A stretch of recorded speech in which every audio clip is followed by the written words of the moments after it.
Göbələk qızartması eləyirik.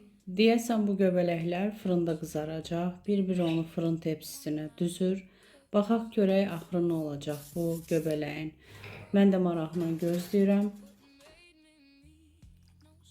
Deyəsən heç yaxşı şeylər olmayacaq. Bacı, sən bunları niyə belə elədin?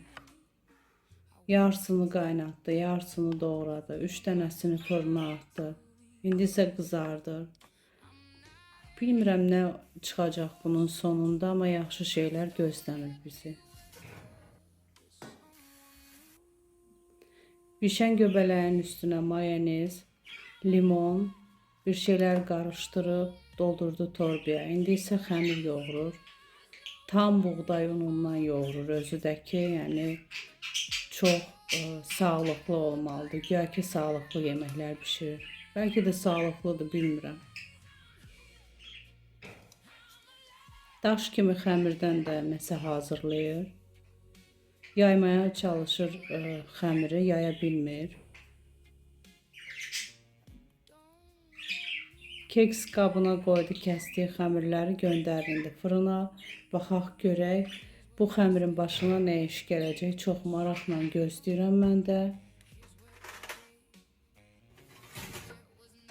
Nəsə ət rəndələdi, bişirir onu da. Hər şeydə baxsanız gold rəngində. Yəni bilinir ki, bu aşırı zəngindir, aşırı elegant geyinir. Hər şey möhtəşəmdir. Pijamalar belə çox möhtəşəmdir. Yəni hardan alır, necə alır? Yəni demək istəyir ki, qız, mən pijama ilə belə çox möhtəşəm yeməklər edirəm.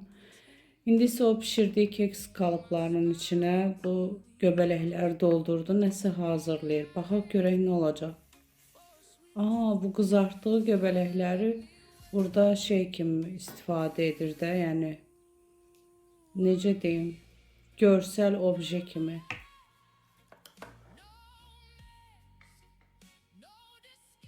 İndi elə ləzzətlə yer ki, sanki möhtəşəm bir şey yer, ona baxırıq. İti də onu gözləyir ki, bir iki qırıq bir şey verəcək ona.